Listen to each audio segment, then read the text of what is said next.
구독자분들 그리고 ABL 바이오 주주분들 모두 안녕하세요. 주식발전소의 백소장입니다. 28일 금요일장 ABL 바이오는 기분 좋은 7%대 상승으로 마감을 했는데요. 이제 11월 마지막 거래일도 끝이 났고요. 올해의 마지막 달인 12월로 접어들고 있습니다. 이 시점에서 남은 2025년과 다가올 2026년도에 ABL의 어떤 부분을 집중해야 하는지 궁금한 분들 많으실 거라 생각되는데요. 그래서 이번 영상에서는요, 26년 새로운 바이오 트렌드와 ABL 그래파디 B의 확장성, 그리고 그에 따른 ABL의 밸류 리레이팅 가능성과 12월 체크 포인트까지 정리해드리는 시간 가질까 합니다. 제가 운영하고 있는 주식발전소 채널은요, ABL 바이오를 중심으로 제약바이오 섹터의 업황과 방향성, 그리고 유망 종목을 말씀드리는 채널입니다. 오늘 영상을 통해 저를 처음 접하신 분들 중에서 앞으로 더 커질 ABL 바이오의 가치를 믿으시는 분들은 채널 구독해 주시고요. 동행하셨으면 좋겠습니다. 그럼 오늘 영상 본격적으로 시작하겠습니다. 자, 먼저 바이오 제대로 하실 분들이라면 반드시 돈의 흐름을 잘 체크하셔야 됩니다. 제가 최근 나온 증권사 리포트들과 그동안의 글로벌 제약 바이오 이슈들을 쫙 한번 종합해서 분석을 해봤는데요. 정리하다 보니까 내년 바이오 시장, 빅파마들의 방향성 중에서 하나가 딱 눈에 들어오더라고요. 제가 감히 예상해 보건대 26년 제약 바이오 시장은요, 무슨 약을 쓰느냐가 아니라 어떻게 보내느냐의 싸움이 되지 않을까 생각합니다. 그리고 이 판 위에서 ABL 바이오의 플랫폼 확장 가능성이 열리는 그림을 그리고 있습니다. 그렇게 생각하는 이유에 대해서 이제 하나씩 말씀드릴게요. 먼저 시장의 큰 흐름부터 짚어보도록 하겠습니다. 25년 올해의 전 세계 바이오에서의 핵심 트렌드를 보면요, 작년에 이어 올해까지도 메가 트렌드는 GLP-1 기반의 비만 치료제였다고 보고요. 이어서 항암 치료와 뇌질환도 뜨거웠습니다. 근데 올해 하반기에 들면서 한 가지 체크가 되는 게 있습니다. 시장이 이 비만 치료제 GLP-1에 열광을 하고 있을 때 글로벌 빅파마들의 시선은 이미 그 다음을 향해 발빠르게 움직이고 있다는 겁니다. 우리도 그에 맞춰서 남들보다 반박자 빠르게 움직여야 큰 돈을 벌 수 있겠죠. 올해 하반기 빅파마 계약 현황을 좀 보게 되면요. 일라이릴리는 중국 바이오텍과 12억 달러 규모의 RNA 비만 치료제 계약을 맺었고요. 노보노디스크도 RNA 기술 기업과 5억 5천만 달러 규모의 딜을 체결을 했습니다. 더 큰 이슈는 노바티스인데요. RNA 치료제 전문 기업인 에비디티를 무려 120억 달러의 인수 발표를 했고요. 로슈도 RNA 편집 기술 기업과 18억 달러 규모의 파트너십을 체결을 했습니다. 자, 이 딜들이 모두 25년 하반기에 나왔거든요. 이 계약들이 뭘 의미하는 걸까요? 이건 빅파마들이 GLP-1의 뒤를 이어서 RNA가 또 하나의 강력한 메가 트렌드로 부상하고 있다는 확실한 신호라는 것을 의미합니다. 그럼 여기서 한 가지 의문점이 생깁니다. 내년에도 비만 트렌드는 계속 이어질 텐데, 그럼 잘 나가는 GLP-1을 더 발전시켜서 돈 벌면 되지, 왜 굳이 RNA로 가느냐? 여기엔 구조적인 이유가 있습니다. 지금 비만 치료 주사제들 살은 빠지는데 근손실 문제가 계속 나오고 있거든요. 그리고 영구적인 게 아니기 때문에 평생, 그것도 자주 맞아야 됩니다. 환자 입장에서는 굉장히 고역이죠. 반면에 RNA 치료제 같은 경우는 유전자 단계에서 신호를 조절합니다. RNA를 잘 이용하면요, 주사 한 번 맞으면 효과가 몇 달씩 갈 수도 있고요. 무엇보다 지방이나 간, 근육 같은 특정 부위만 타겟하는 게 가능합니다. GLP-1이랑 섞어 쓰기도 좋고요. 그럼 바로 쓰면 되지 않느냐 하실 것 같은데, 문제는 전달이에요. 딜리버리입니다. 아무리 좋은 RNA 약물이라도 원하는 조직에 정확히 배달되지 않으면 소용이 없으니까요. 전신을 돌아다니면서 지방이나 근육에만 정확히 작용해야 되고요. 특히 뇌질환 CNS의 경우에는 뇌혈관 장벽이라는 철옹성을 뚫고 들어가야 됩니다. 결국 누가 RNA를 안전하게 뇌와 목표로 하는 장기까지 배달해 주냐, 이 셔틀 싸움이 시작이 된 겁니다. 이제 ABL 바이오 이야기를 하면요.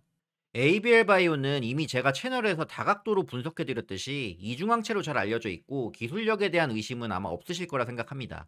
하지만 제가 꾸준히 ABL 바이오를 공부하고 영상 올려드리면서 최근 빅파마 보고서와 쏟아지는 리포트 데이터들을 밤낮없이 분석해 본 결과 이제 ABL에 대한 우리 시각을 여기서 한 단계 더 진화시켜야 한다는 결론에 도달을 했습니다. 저는 이제 ABL 바이오의 그래파디 B를요, 안전성과 확장성을 모두 입증한 RNA 시대의 전신 딜리버리 플랫폼으로 정의하고 싶습니다. 그렇게 생각하는 이유는 세 가지가 있는데요. 첫 번째로 이미 검증된 확장성입니다. 사노피와 GSK, 릴리, 이름만 대면 다 아는 빅파마 세 곳이 이미 그래파디 B를 선택을 했습니다. 이들이 ABL 바이오를 찾은 첫 번째 이유는 명확하거든요. 인체에서 가장 뚫기 힘들다는 뇌혈관 장벽 BBB를 통과할 수 있는 확실한 BBB 셔틀 능력을 인정했기 때문입니다. 하지만 이야기는 여기서 끝나지 않습니다. 특히 GSK와 릴리의 딜을 뜯어보면요. 단순히 뇌로 가는 셔틀을 넘어서 RNA 같은 차세대 유전 물질까지 탑재해서 적응증을 무한히 확장할 수 있는 범용 플랫폼으로 그래바디 B를 낙점했다는 게 핵심입니다. 가장 어려운 뇌 관문을 통과하는 기술력을 바탕으로요. RNA 치료제 전신 확장성까지 내다본 거죠. 두 번째로 경쟁사 대비해서 안전합니다.